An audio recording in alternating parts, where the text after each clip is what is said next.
Fala galera, today I'm going to make the profile of the deck that I used in Worlds Playoff in South America, which I top 4, and also in the main event, the WCQ main event, which I also topped top 64.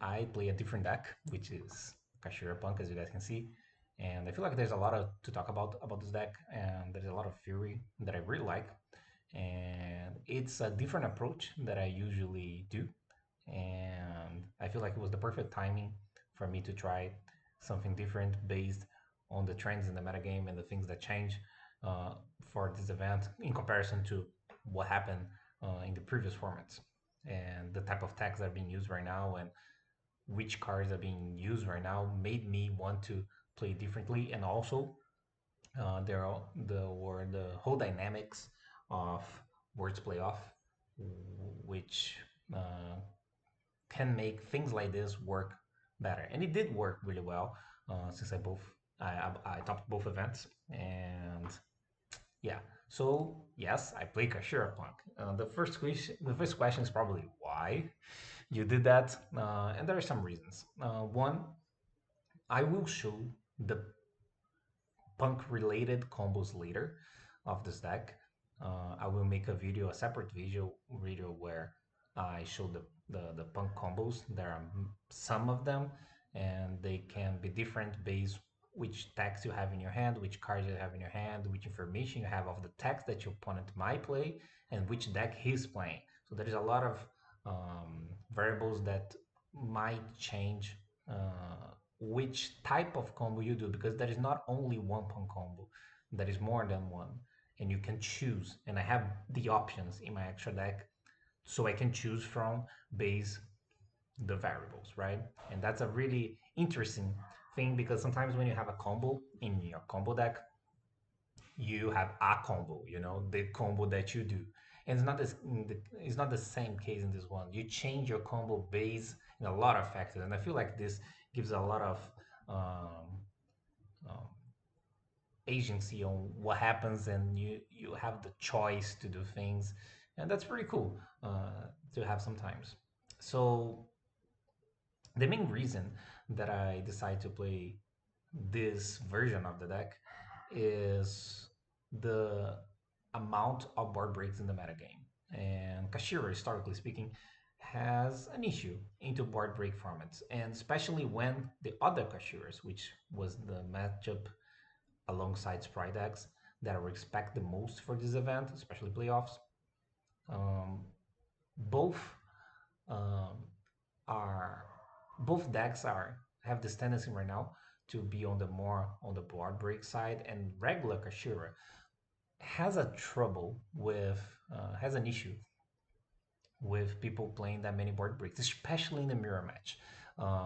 And when I say board breaks, I not necessarily mean like evenly match only. Like I can say things like enemy controller, dark rulers, and I play all those cards, right? I'm mentioning the ones that I play, but there is more, right? Enemy controllers, dark rulers, talents, storms, feather, trust, evenly. There is more. I'm just forgetting, but like there is more type cards like those, and in the mirror match specifically, they are really good. And I feel like that's one of the best approach for the mirror match.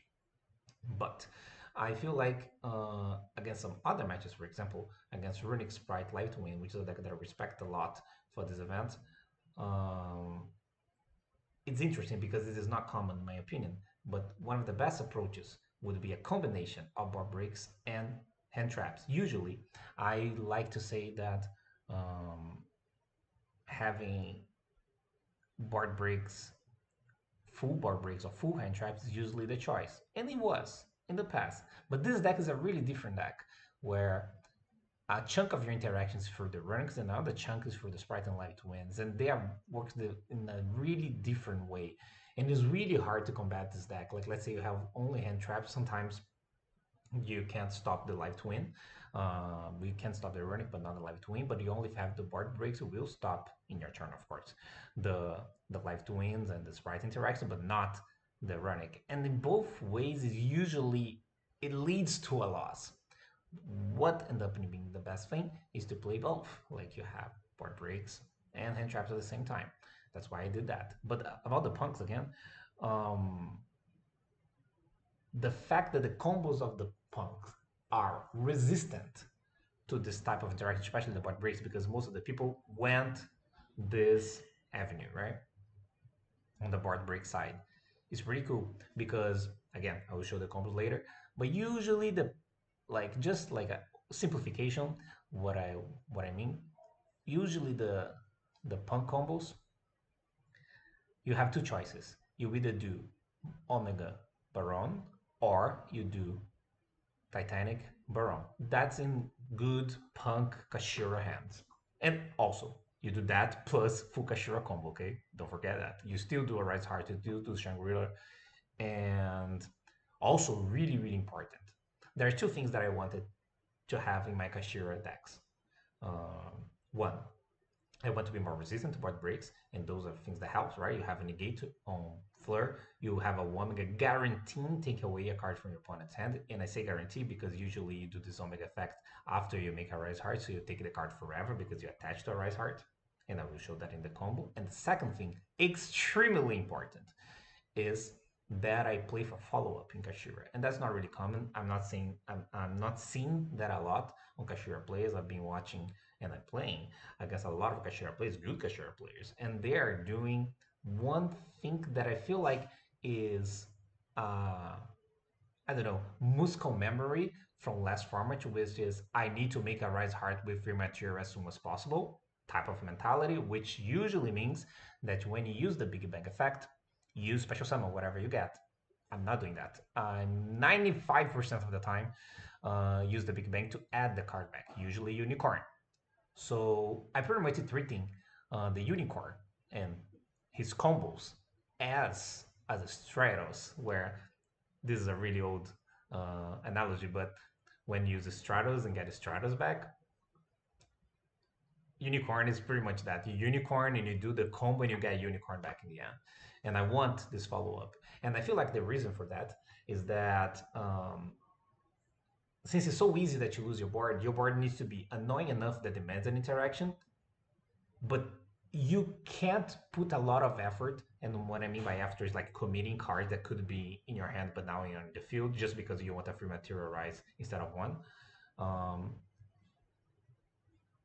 if you commit too much and you're going to still lose the board anyway, you have one less card.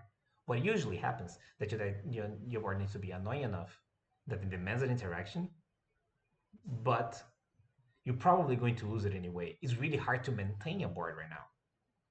But in the follow-up, you will probably have alongside your um, interactions that you use, you have the follow-up that you guarantee. Sometimes you have a follow-up plus extended, it depends on the hand. You have the top deck.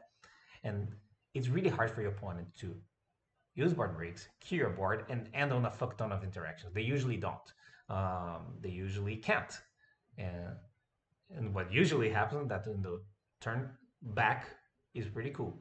What I do like about the Omega Baron Fukashira combo, that's the combo that I do the most, is the combo that is pretty good against Nibiru, is immune to Nibiru because of the Baron superiority.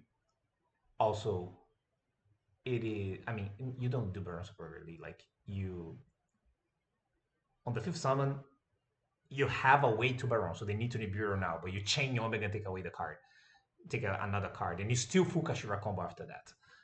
So you take away a card from your hand, you get hit by Nib, they have 3 cards in hand, and you Fukashira combo on top of that. Plus follow up. But when you don't get Nibiru, you do the entire combo, you do a Rise for free, you take away a card from hand, the opponent's hand forever, and you also get follow up, and you also have Baron, and your opponent have one less card. So it's really, really good. And that's really good against Nibiru, like I said, and is really good against Dark Ruler, and is really good against like Lava Golem, Sphere Mold, those type of cards, right? Especially Dark Ruler. Dark Ruler is a really common card, especially in Kashtira and Life to Win, and you will see that a lot of the choices that I made, are based on those two decks. I ignore some things a little bit. I feel like you need to make some concessions, especially in a close environment like it was the worst playoff, which was my main goal. So that's what I did. And you have the other combo, which is the Titanic. I'm not going to. I'm talking about the combo a little bit because I feel like I need to explain how it works a little bit, but I will go in depth in the next video, which I hope you guys see, where I show the combos and I explain the exact scenarios where I choose one or I choose the other. Okay, but that's the main situation. There are other factors. For example, this, and I feel like this is one that I need to mention as well. This deck is more consistent than a regular Kashtira. First, I play pretty much all the Kashtira cards that a regular Kashtira do, right? Like, look at the deck. I play all the Kashtira cards, and I play two Arise cards that people that play one, right? So I play everything. But the teleport and the Xiamin, it is kinda okay. Consistency. Why? Because instead of doing the Titanic, I can do Vampire Zombie. Usually, when you break with those cards, usually also means that you have one of those. And then if you do this combo into Vampire Zombie, all you need to hit it's any Kashtira. Okay, I already did the math. It's 2/3 of the time. Okay, I don't have any Kashtira monster in my hand because if I did, I wouldn't be forced to do this, of course. Uh, so the math is 2/3 of the time I will hit a Kashtira. So so what I mean by this is every time you break, but you break with this, you have 2/3 of the time to unbreak, which is more than in comparison to other Kashtira. So yes, I am more consistent than what the other Kashtiras. But also, if you play the mirror match, or if you're playing against a deck that sometimes plays some Fenrir's, like Vanquish Soul, for example. There are other decks that do that. That's not sometimes Sprite do that as well. But let's say Kashtira. If you're playing against Kashtira, you can hit their things too, because Vampire Zombie move for both, and you can reborn from any, right? Um, then the odds is like around 90%. So in the mirror match, pretty much you one break when you do teleport plays, punk plays into Vampire Zombie into the mirror match. So you can pretty much say that you have more consistency cards, four more, which is a lot, by the way, um, against Kashtira, and that's pretty important, especially because Kashtira put you to go first a lot poolside. Um, and I will talk again a little more about the dynamic of this deck heads, and this is pertain more for the mirror match. And again, this was an idea that it works more when people don't know, so it will work a little less now that people do. Um, so the situation is in Kashtira mirror match right now, like think about regular Kashtira, okay? Don't think about Punk. In the regular Kashtira mirror match right now, there is this weird dynamic where usually both players are on the more board break-ish side. And when it goes to post side, what ends up happening is a really weird interaction when one of the players is choosing, the other one is the one that doesn't know. Often the player who is choosing second because naturally their main deck is more on the board breakish side. It is pretty cool to go second in the mirror match if you have a lot of the support of your no-engine cards, especially if they are board break cards. And the board break cards, especially enemy controller, trust, talents, even dark ruler, those cards, they are really good in the mirror match. When you choose second, you know your position, which you will when you play both side. And also the evolution of the situation is that the other Kashtira play is already developing that analysis, and they are already assuming they are going first, and they are already citing for going first when your opponent is choosing. They are not sure, but they are already doing that. That situation is really weird because I'm noticing that people are citing things like anti-spell or solid judgment when the opponent is choosing, which is risky, but is working. And this is a weird dynamic that I don't like both sides. I don't like to be the one that side this trap, not knowing for sure if my opponent's going to go first, because like people can go like one step further and start choosing first and assuming that you will assume. It's a really weird interaction to be in. And the other way, like even if I'm the one that I'm choosing, it gets much worse if my opponent is preparing, then they know that I'm choosing second, and then they go like side 6 traps going first and take away all the board breaks, and they have like a much better prepared deck because the beauty of doing that, like 2, 3, 4 weeks ago was that not everyone was on the same page about that. And then when you were choosing second dose situations, sometimes you get your opponents like off guard, like they have some dark rules in the deck, they have some bad cards in the deck. And that was happening before, but that evolution already happened. And by the time the tournament happened, that was the situation. I don't know how much it changed from like, I don't know, 10 days ago to now. But that was the situation at my event. And meta games like this, things change um, on like week to week basis. This is really common. So this deck, especially when people don't know it, and especially in a closed environment like a words playoff, is really interesting interactions. And I test that playing against random people online. Then the situation is first, they see punk cards and they go like, what the fuck is going on? That's the first reaction. I don't know what's happening because they don't. And that's good because that leave doubts to them. And then there's another factor, and this is more a me factor, okay?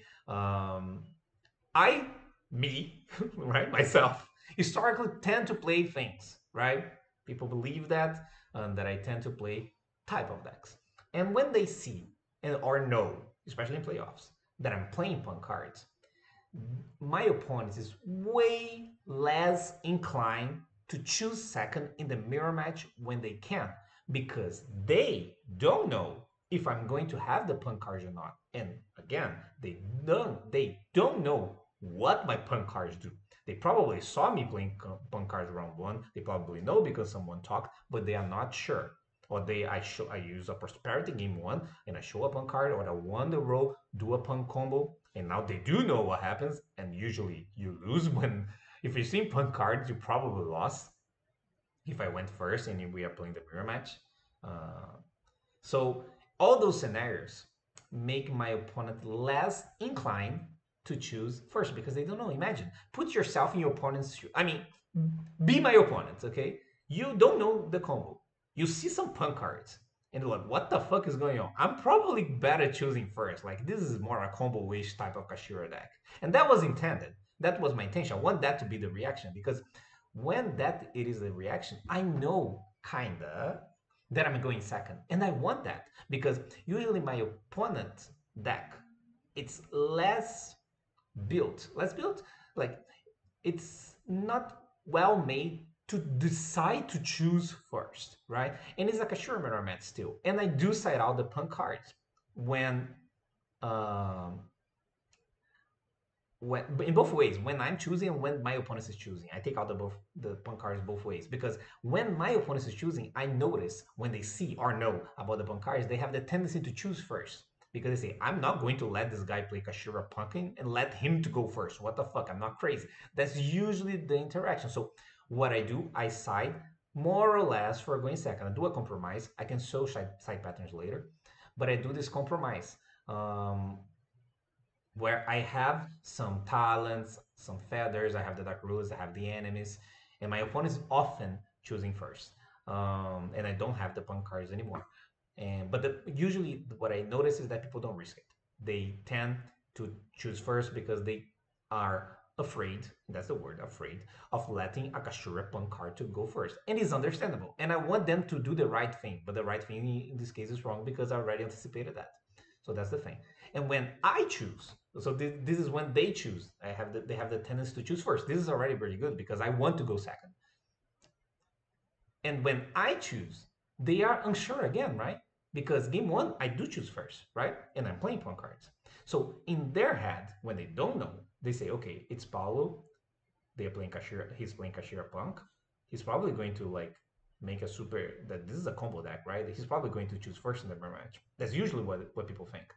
Of course, people can change that, but in my experience, like 90% of the people fought like that, okay? Which is much better than the completely coin flip that you were playing the regular Kashtira, which it was exactly what I was trying to avoid.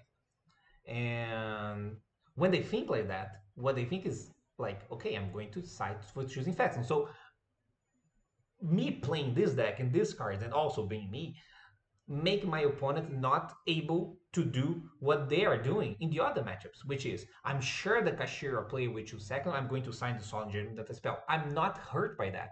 Put yourself in my opponent's shoe. They are not going to risk it. put solid judgment that spell against a punk Kashtira deck. So I don't have that. So what end up happening is, what usually happens is that they don't go like full going second or full going first. They go on a half-half. They keep their books, they put some enemies, they keep some talents, they have some imperatives they play, they have some matches they play. They go like that. They don't go like full like Dark Rulers, Lightning Storm, Evelyn match on one side, or they don't go like anti-spell, Solemn Judgment, whatever on the other side. They do a half-half. But when they do this half-half, and I'm choosing, right? I'm the one who's choosing, and I do like full going second because that's what I do, right? I have all those, and I have a mix of hand traps, so I have 19 no engine cards, and I'm playing regular Kashtira because I don't touch Kashtira cards, right? And I have all the engine of Kashtira. It's the same as other Kashtira's. Didn't change, right? It's the exact same thing. So on the pull side, I'm playing in a much better position than a regular Kashtira mirror match would be. Because yes, if I was playing a regular Kashtira, I would have like the similar cards and I would still be choosing second. But my opponent would have a much better deck going first because what I was noticing is that people would side in the solid judgments, the anti-spell, and all those things. So I really like to stress this dynamic because it made my mirror match, which I felt like it was the most important matchup in this event, better, much better. And it was much more, what's the word? No, it's not expected, the word. It's the, I mean, it's kind of expected. Like, I could expect more exactly what was going to happen. And the other one, you could kind of expect it, but people were already changing patterns. And also, when you miss by a lot. When you put yourself, your opponent in this doubt scenario, they usually tend to do halves. Like they don't go full going second, full going first. They go like, I don't know what's happening. I'm going to just keep like regular cards, and that's what I wanted. Um, so I feel like that worked really well for this event, and this is something that I really like doing. And it is rare to do, and there is a lot of factors that needed to happen, like this entire situation, the Kashtira mirror match. Plus, I needed to find a deck that could do that, and it needs to be something that would make my opponent think like that. And I needed to test to see if that would work in scenarios that people don't know it's me, so random people on DB, for example. So I needed to create like the scenarios to test the situation out and see if that was the pattern that people would take. And it was, and it worked in real life as well. And I'm really glad. So that's the main picture, okay? Plus the entire going first, this deck is crazy, okay? And in many matchups that are not in a mirror match, let's say Labyrinth or Runic Live Twin, Sprite or Sprite Melfi or whatever, yeah, I have a much better combo, right? Like my combo is more my deck is more consistent, my combo is stronger, I'm more resistant to hand traps. All those things are true, and yep, that's pretty much the idea here. I feel like the second thing that I might want to talk about is the decision to play both, and I touched that a little bit, right? To play both hand traps and board breaks, and I touched a little bit on that because I talked about against Renick, you want to have like combinations of board breaks and hand traps. Enemy controllers specifically are cards that I really like, is really versatile. And of course, absolutely insane in the mirror match. A lot of my decisions are based in the mirror match, but I also like the enemy controller and what's the name? Against the Sprite decks, any of them, because it's really often that you get Mannequin Cat. Um, if you Ash, they can Mannequin Cat.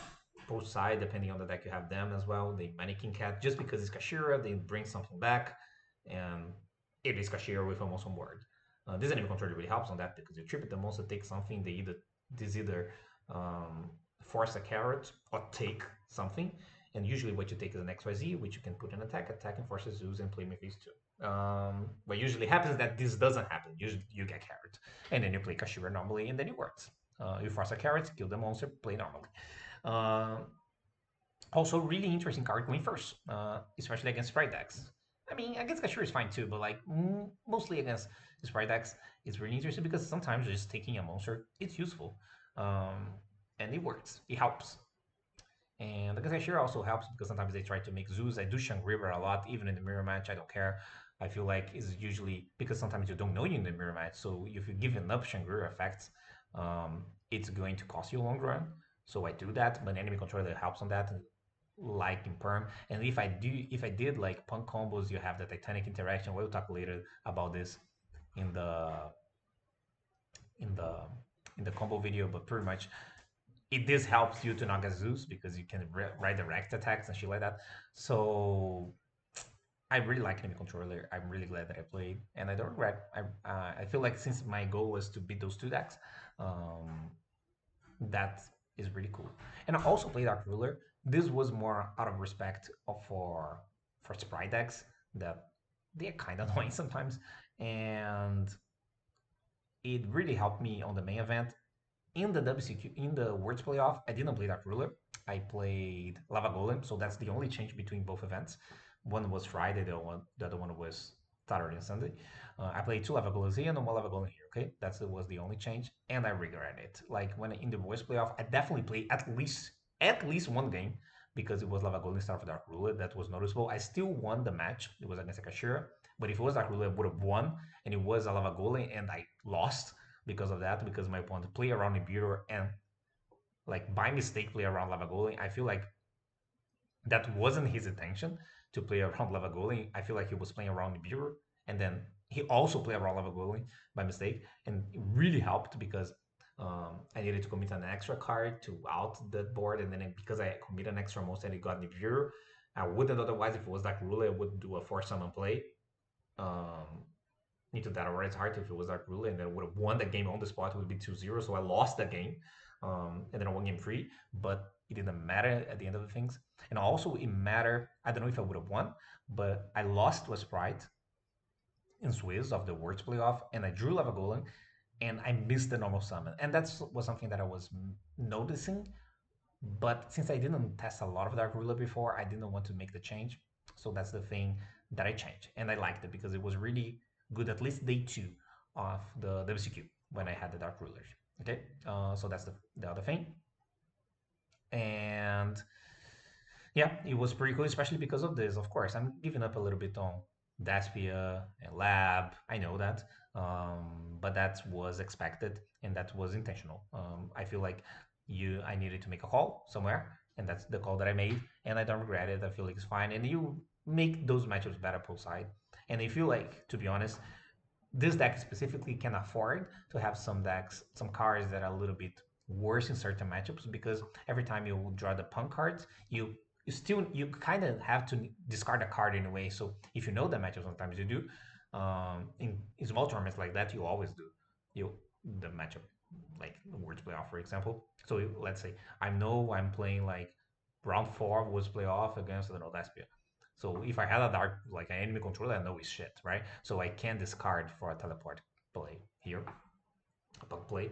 Um, so I need to discard a card anyway. So and of course that interaction or the card that you lost on the discard is compensated, because usually the way I see a teleport play usually indicates two interactions, right? It's usually Omega of Fleur or Titanic and Baron. So you had the, let's say, teleport and the enemy controller, and those cards become, right, Omega Baron or Baron Titanic. There's other combinations too. Sometimes it's Ogre Titanic. There are other combinations too, but that's pretty much it. And the side deck, I I play the shifter. Of course, I don't main the shifter because they conflict.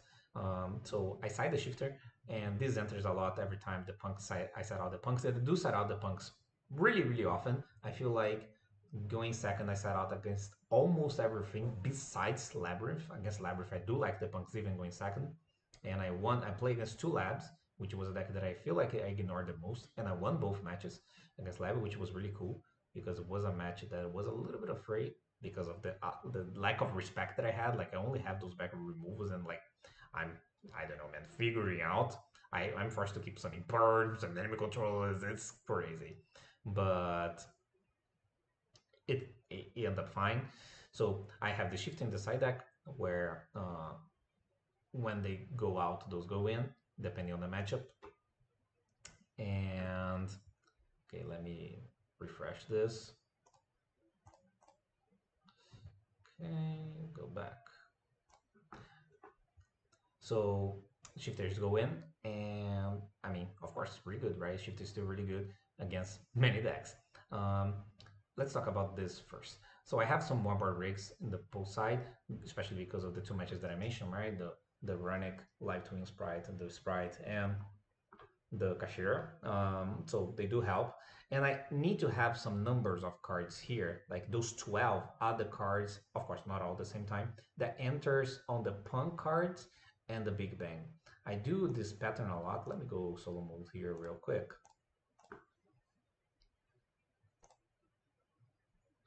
For example, I do this pattern out a lot.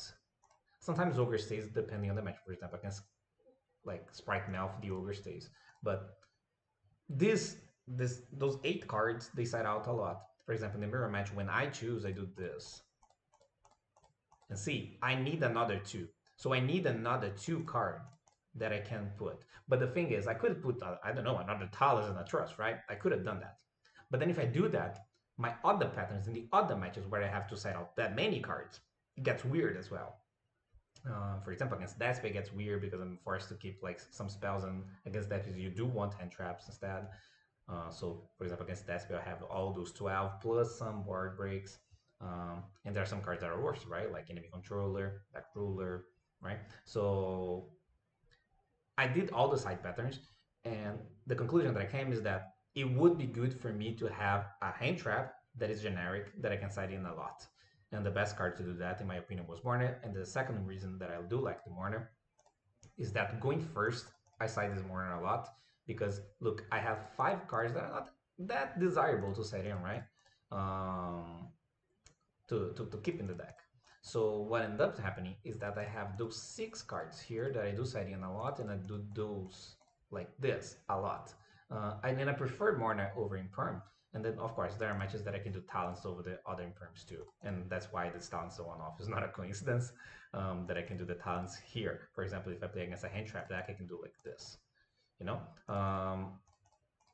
So this one also helps because both sides specifically, there is a lot of cards that I want to negate with Baron. So I increase the number of level 3s, right? If you look at the deck, let's say both side against, I don't know, oh shit.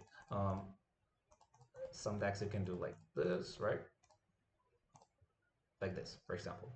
And what you can do, you have so many level 3 turners because you have 1, 2, 3, 4, 5, 6, 7, 8, 9, 10. This is 11. Foxy Tune is not as a big brick in this deck. I will talk about this later, about the punk. So you have those, and pretty much with that many, Ogre, and with that many, you can pretty much guarantee the pot is also is. So look, this is like, I don't even know, like 6, 11, 12, 15. It's almost impossible that you don't make Baron. Even is a card that really hurts this deck, so it's almost impossible that you don't have one of the tonners. So you almost always have Baron when you go first. And Baron's a crazy card, okay? So this is also another thing that I like. And I was forget about another thing. Oh, you can think about, okay, punk, but it's a problem that you need to play 2 bricks. So about the punk bricks. 1, Foxy Tune. First thing, both of them are not bricks if you draw alongside one of those 4. So any combination of any 4 here and any 2 here, for example, this, this, doesn't matter. Your combo is exactly the same because you have the ability of the Note to special summon itself, whatever Zamin searches with his Foxy Tune. So the combo just didn't change. It's the exact same thing, okay? So those are, especially GR Note is only a brick if it's alone, okay? Unfortunately happened by Top64, but it's only if it's alone, okay? Sometimes you have the GR Note, but you can pot for those 4, everything like that. And Foxy Tune, like GR Note, if it is alongside any punk card, it's not a brick. It doesn't matter. You need to use a card anyway. You use that one. So you keep all the others, right? You don't have a lot of bricks in this deck, right? So that's fine. And the second thing, it's that sometimes you have only Foxy Tune, but you don't have any punk cards, okay? Other punk cards. But that's not that bad because you can still make some good combos if you have a good Kashtira hand. And you usually do, right? Because you don't have punk cards. So often you have like 2, 3 Kashtira cards. And when that happens, you can turn this Foxy Tune into Titanic Titanic play alone, there's no Baron this time, plus an ogre in hand. So you can turn this Foxy Tune and whatever card in your hand into a Titanic on board and an open hand. I feel like that's super fine, okay? And it's still full Kashtira combo, okay? Every time I talk about a punk combo, think about the punk combo plus Kashtira combo, okay? I'm not giving up on the Kashtira combo to do punks. It's always alongside, on top of the Kashtira, okay? So that's pretty useful, okay? So yeah, yeah, and then I said anti-spell as my going first card. I'm not the biggest anti-spell fan, but I feel like um, in this meta game specifically, it got better, and I feel like anti-spell has a problem with healing, but I do make Baron so often that this anti-spell plus Baron is just absolutely insane. Okay, and side deck, I talk about a little bit of my extra deck, show more on the combo video. Then only two Shangri-Las. I barely use the Shangri-La, the second one. I do sometimes, but I don't do it as often as other people do. So that's only two. Some people play three. Second Zeus, I feel like it was good. I play the Donner. Donner is really important in this deck more often than the other Kashtira versions. I already played this deck without Donner in the past, but I do have some cards to take control, and because of that, you need something generic, because sometimes you just take control and then you can't do much, you can't kill, and then you just make Dorner, use Dorner effect and take away your opponent's card. I choose one only out, not out, like target for a plot, which is in this case it was Warrior School Knight. And the decision was because this is one that is better in the mirror matches, the more consistent in different situations. I feel like the other card that is as consistent in I will get value of this effect is Garura. But at the end of the day, I feel like I chose the one that is better in the mirror match.